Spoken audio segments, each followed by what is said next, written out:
హరి ఓం నమః. 1938 మార్చి 22వ తారీఖు. భాషను 478. మధురై నుండి ఒకరు వచ్చారు. ఆయన దైవశక్తిని తెలుసుకునేది ఎలాగా అని అడిగారు భగవాన్ని. మహర్షి అంటున్నారు, నీవు నేను ఉన్నాను అంటావు అంతేనా? తాను ఉన్నాను అని అనగలేది వేరే ఏముంది? నువ్వే కదూ నేనున్నానని అంటావు. నేనేమ్మా ఉన్నానని నువ్వు కానిదేదైనా అనగలదా? అనదు. అనలేదు. తన ఉనికియా దైవశక్తి. నేనున్నానని అనగలిగేదేదో అదే ఆ దైవశక్తి. అయితే నేను ఇది నేను అది ఫలానా ఫలానా అన్నప్పుడే వస్తుంది ఇబ్బందులన్నీను. అలా ఏమీ చేయకుండా ఇది అది అంటూ అనుకోకుండా నువ్వుగా అలా ఉండు. తగిలింపులన్నీ తగిలించుకొని ఈ ఇబ్బందులనే తెచ్చిపెట్టుకుంటున్నావు అన్నారు. అప్పుడు అయితే మరి ఆ భక్తుడు అంటున్నాడు, ఆనందానుభవాన్ని ఎలా పొందాలి అంటే భగవాన్ అన్నారు, ఆనంద అనుభవం నాకు లేదు అని అనుకోవడం మానేస్తే చాలు. ఆనందం అన్నది ఏదో ఎక్కడి నుంచో ఊడి పడేటువంటి వస్తువు కాదు. ఏదో ఒక విషయం వల్ల కలుగుతున్న తాత్కాలిక సంతోషాల వంటిది కాదు. ఆనందం అంటే నువ్వు ఉండడమే, అది సదా ఉండేదే. కాబట్టి ఆనంద అనుభవం నాకు లేదు అని అనుకోవడం మానేస్తే సరి.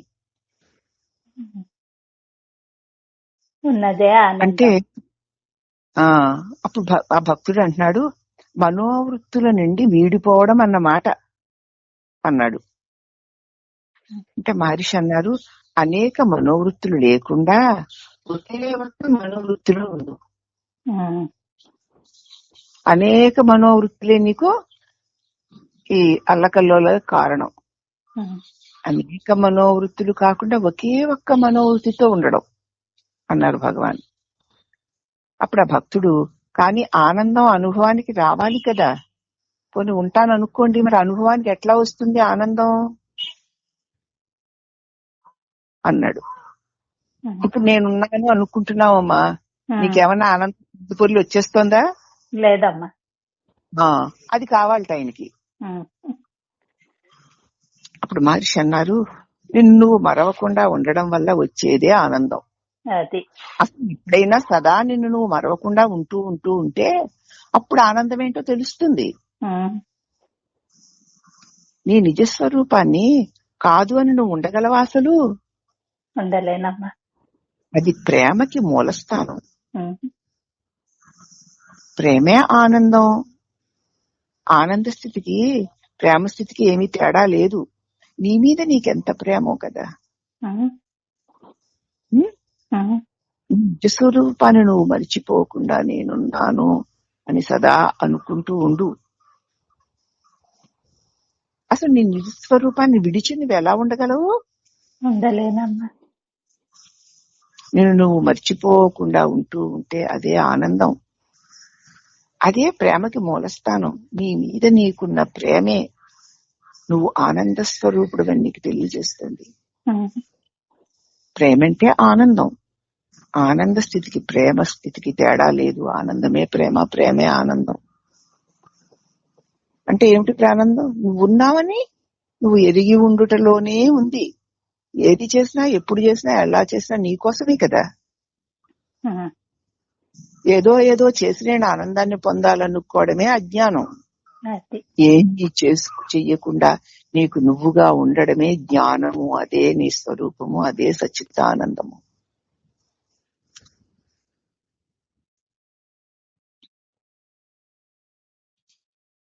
అప్పుడు ఆ భక్తుడు అన్నాడు, మరి నేను సర్వవ్యాపిగా ఎలా ఉండగలను భగవాన్ అన్నాడు. మహర్షి వారు అన్నారు, నువ్వు సర్వవ్యాపివి కావు అన్న యోచన వదిలే. నేను సర్వవ్యాపిని కాను, ఈ శరీరం అంతే నేనున్నాను, నేను అంతా వ్యాపించిపోవాలి అనుకుంటున్నావు. అవునా? అసలు సర్వవ్యాపివే నేను శరీరం అంతే అని అనుకోవడం వల్ల అలా అనిపిస్తోంది. సర్వవ్యాపిని కాను, ఈ పరిమితమైన శరీరం అంతే ఉన్నాను అని అనుకోకు. అనుకోకపోతే చాలు, అంతా నువ్వే అయి ఉంటావు. అప్పుడు ఆ భక్తుడు మరి వేరు వేరు విషయాలన్నిటిలోనూ ఎలా వ్యాపించి ఉండగలను? శరీర పరిధిలోంచి చూడడం వల్ల మిగతా అన్ని వేరుగా కనపడుతున్నాయి. అప్పుడు మహర్షి అన్నారు, అవి నేనుకి వేరుగా ఉన్నాయా? తామున్నామని అవి నీతో చెప్పాయా? మొట్టమొదటి నువ్వు ఉన్నావు కదూ, తర్వాతనే అవి ఉన్నాయి అన్నట్లు చూస్తున్నావు. తాను లేకుండా అవి లేవు అనే జ్ఞానమే అంతటా వ్యాపించి ఉండడం అంటే. నన్ను ఏది ఉన్నా నాలోనే, ఏది ఉన్నా నన్ను విడిచి లేదు అని ఉండడమే. ఇందాక చెప్తాం కదా స్పష్టంగా, తాను లేక అవి లేనే లేవు అనే జ్ఞానము అంతటా వ్యాపించి ఉండడం అంటే అది. ఏది ఉన్నా నువ్వు ఉంటేనే, నిన్ను విడిచి ఉన్నట్లు తోచేదేది ఉండదు. అంటే అన్నిటిలోనూ నువ్వు ఉన్నావు గనుకనే అవి ఉంటున్నాయి. అలా అంతటా వ్యాపించి ఉండడం అంటే. నేను ఈ దేహాన్ని నాలో ఏదో ఉంది అనే భావన వల్ల భిన్న భిన్న వస్తువులు నీకు వెలిగా ఉన్నట్లు చూస్తావు. నేను ఈ దేహం అంతటి వాడనే, ఎంతుందో అంతే నేను. ఈ దేహమైన నాలో ఏదో ఉంది అనుకుంటున్నావు. ఈ భావన వల్ల నీకు వేరు వేరు వస్తువులు నీకంటే వేరుగా ఉన్నట్లు చూస్తున్నావు. అవన్నీ నీలోనివే అని గుర్తించు. ఈ దేహంతో సహా అన్నీ నీలోనివే అని గుర్తించు. నూలు లేకుండా వస్త్రం ఉంటుందా? ఉండదని తెలుసు, అవునా? అలాగే నేను లేకుండా విషయాలే లేవు అని తెలుసుకో. ఇప్పుడు వస్త్రానికి నూనెట్ల ఆధారమో, నానా రూపాల వేరు వేరు భేదాలతో తోచేటువంటి ఈ జగత్తుకి నేను అలా ఆధారం. నూలు లేకపోతే వస్త్రము లేనట్లు, నేను లేకపోతే ఈ జగత్ అనేటువంటి చిత్రము లేనే లేదు. జగత్తు వస్త్రము నిండా నూలే వ్యాపించి ఉన్నట్లు, జగత్తు నిండా నేనే వ్యాపించి ఉన్నాను. అంటే నా తెలివి ప్రకాశమే, నా ఉనికి అన్నిటికీ ఆధారం నేనున్నాను అని తెలుసుకో. కాబట్టి నేను లేక విషయాలు ఎక్కడైనా ఎవరికైనా ఉంటాయా? ఉంటే నేను విడిచి ఉన్నాయా? కాబట్టి నేనే సర్వము, అంతా నేనేనని తెలుసుకో. నిన్ను విడిచి ఏదీ లేదని గుర్తించు. ఏది ఉన్నా అది నువ్వే అని గ్రహించడమే జ్ఞానోదయం. ఇప్పుడు అంతా నేనే అయినప్పుడు ఎవరి మీద మనకి ద్వేషాలు దోషాలు ఉంటాయమ్మా? అసలు ఎవరంటూ ప్రత్యేకించి ఉంటారా?